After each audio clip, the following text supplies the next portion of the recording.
वहीं रामपुर की जौहर यूनिवर्सिटी एक बार फिर से जांच एजेंसियों के निशाने पर है।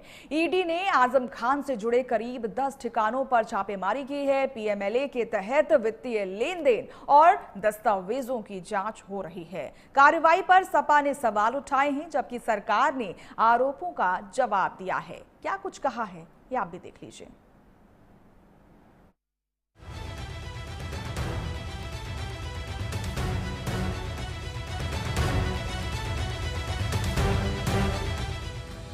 रामपुर की जौहर यूनिवर्सिटी एक बार फिर से सियासत की सुर्खियों में है।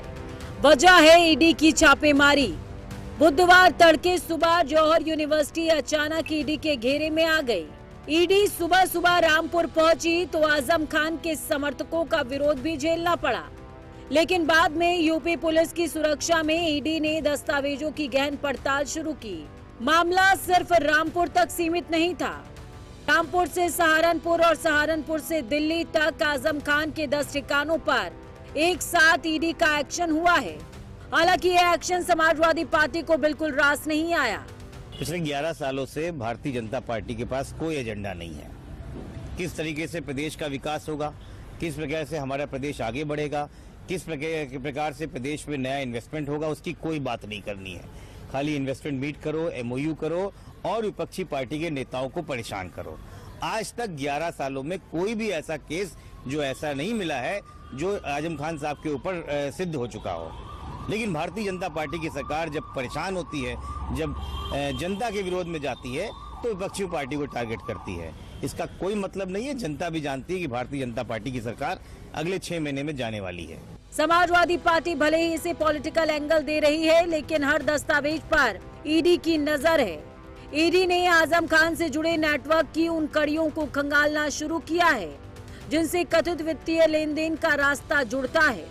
दरअसल ईडी की यह कार्रवाई prevention of money laundering act यानी कि पीएमएलए के तहत हो रही है। जांच एजेंसी की नजर वित्तीय रिकॉर्ड, बैंकिंग ट्रांजैक्शन, दस्तावेजों और डिजिटल सबूतों पर है। दरअसल मौलाना अली जौहर ट्रस्ट और जौहर यूनिवर्सिटी दोनों पर ही कई गंभीर आरोप और केस हैं। आजम खान इन्हीं दोनों से जुड़े कई मामलों में मुकदमों में भी फंसे हैं। जौहर ट्रस्ट क्या है, इसको भी समझ लीजिए। मोहम्मद अली जौहर ट्रस्ट के मुख्य ट्रस्टी हैं आजम खान। जौहर ट्रस्ट में 9 सदस्य हैं, इनमें 5 लोग आजम खान के घर के हैं। रामपुर पब्लिक स्कूल और जौहर यूनिवर्सिटी चलाता है ट्रस्ट। मौलाना अली जौहर यूनिवर्सिटी 2006 में बनाई गई। आरोप है कि आजम खान ने रसूख का इस्तेमाल कर किसानों की जमीनों पर जबरन कब्जा किया और उन्हें यूनिवर्सिटी परिसर में मिला लिया। आयकर विभाग की जांच में ट्रस्ट में लगभग 450 करोड़ की वित्तीय गड़बड़ियां पाई गईं।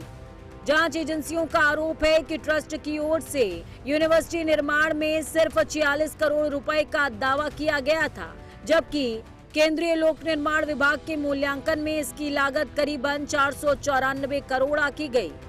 सवाल सीधा है, पैसा कहां से आया, पैसा कहां गया और जौहर ट्रस्ट और यूनिवर्सिटी से इसका क्या कनेक्शन है?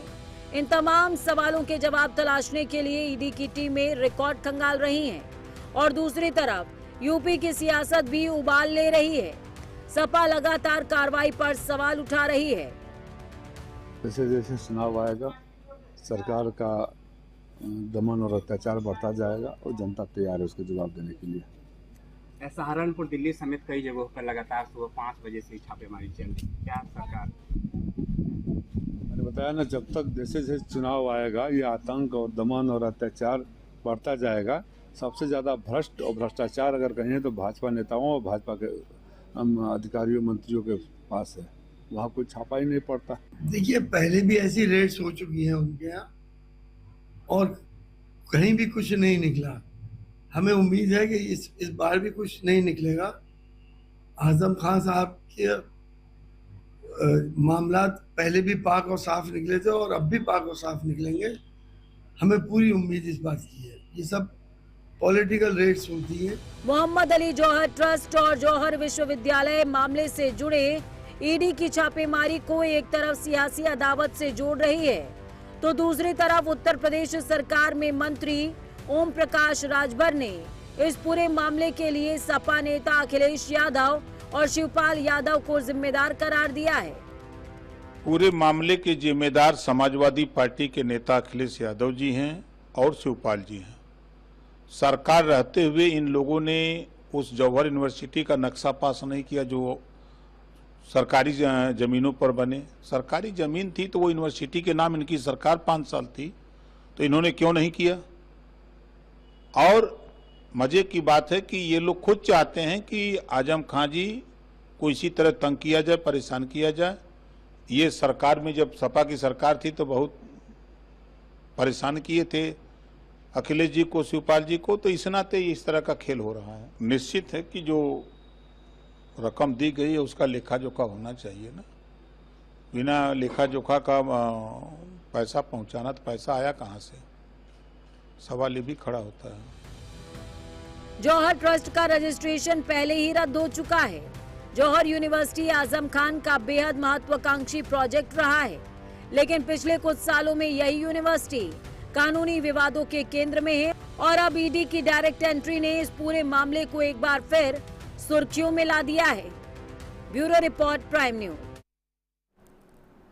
और इसी के साथ इस बुलेटिन में बस इतना ही, लेकिन देश दुनिया की तमाम खबरों के लिए आप देखते रहें प्राइम न्यूज।